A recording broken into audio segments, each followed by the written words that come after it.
नमस्ते। मैं आप सभी लोगों को हार्दिक स्वागत करती हूं और आप सभी को हमारे चैनल में शुभकामना हो। क्योंकि आज बात करते हैं, यदि घर में बरकत नहीं होती है तो हमें क्या करना चाहिए और क्या नहीं करना चाहिए। घर के अंदर यदि बरकत नहीं होना चाहिए तो नहीं होती है तो छोटी छोटी कार्य जरूर करें। घर के अंदर बरकत चाहते हो आप, तो हमें पहले क्या करना चाहिए। हमें चिड़िया को अनाज रखना चाहिए, चिड़िया को पानी रखना चाहिए, इससे भी घर के अंदर बरकत होती है। चींटी को आटा देना चाहिए, इससे भी घर के अंदर बरकत होती है। यदि घर के अंदर पहली रोटी बनती है तो गाय के जरूर, गौ माता को जरूर रोटी बनाकर देना चाहिए, इससे भी घर के अंदर बरकत होती है। क्योंकि बरकत के लिए हमें छोटे छोटे कार्य जरूर करना चाहिए और अपने बड़ों बूढ़ों का आदर जरूर करना चाहिए। क्योंकि ये छोटी छोटी कार्य ही बहुत बड़ा साबित हो जाता है हमारे घर में बरकत के लिए। तो इसलिए घर के बरकत के लिए हमें अपने घर में रात के टाइम झाड़ू नहीं लगाना चाहिए, रात के टाइम तावा नहीं धोना चाहिए और अपना जूठा बर्तन नहीं रखना चाहिए। साफ सुथरा करके ही बर्तन रखना चाहिए। रसोई घर साफ करके ही रखना चाहिए, साफ सुथरा जूठा काट नहीं रखना चाहिए। कहते हैं कि रात को ये टाइम हमारे रसोई घर में अन्नपूर्णा माता जरूर आती हैं देखने। यदि गंदा रसोई देखती हैं तो वो चली जाती हैं, इसलिए हमें रसोई साफ सुथरा करके रखना चाहिए। यदि आप खाना रसोई घर में बना रहे हैं तो आप टच करके उंगली से मत जूठा करो, क्योंकि इससे भी बरकत चली जाती है। बरकत के लिए हमें अपना रसोई घर एकदम साफ सुथरा क्लीन रखना चाहिए। और खाना बनाओ, रसोई घर में जाओ तो नहा धो करके ही रसोई के घर के अंदर प्रवेश करना चाहिए।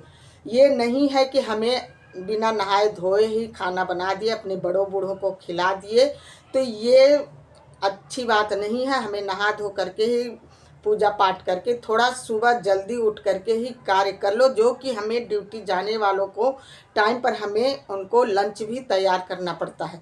तो इसलिए हमें सुबह जल्दी उठ करके नहा धो करके अपने रसोई घर में ही तभी घुसें, पूजा पाठ करके अपने तभी लंच बनाना शुरू करें, अपने बड़ों बूढ़ों को बनाकर दें, तब भी घर के अंदर हमारे बरकत होती। कहा जाता है कि जब घर के बड़े बूढ़ों आशीर्वाद दें, खुश हों, तब समझो कि हमारे घर में की उन्नति की तरफ जा रही है। यदि हमारे घर के बड़े बूढ़े दुखी हैं, उनको संतुष्टि नहीं मिल रहा, न उनको टाइम से खाना दे रहे हैं न पानी दे रहे हैं, तब हमारे घर की बरकत रुक जाती है। तो इसलिए अनुरोध है आप लोगों को कि बड़ों बूढ़ों की इज्जत करिए, तब घर के अंदर बरकत होती रहेगी।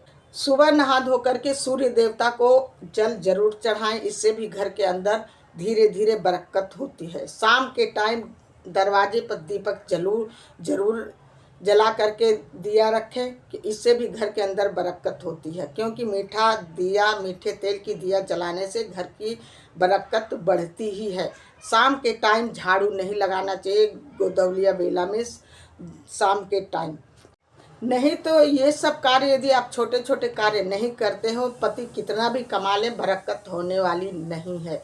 यदि आप हर चीज़ पर छोटी छोटी बातों पर ध्यान रखते हैं तो आपकी थोड़े ही इनकम में आपके घर में बरकत होती जाएगी, आपके घर में क्लेश नहीं होगा, दिन रात चौगुनी बरकत ही होती रहेगी। तो इस बात का ध्यान रखना चाहिए।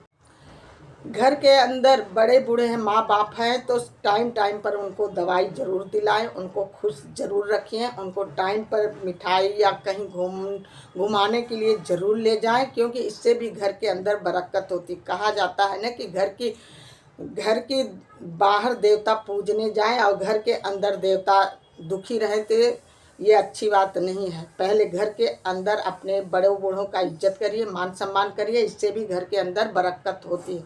यदि आपको मेरी वीडियो अच्छी लगी हो, प्लीज़ एक लाइक, एक सब्सक्राइब जरूर करना।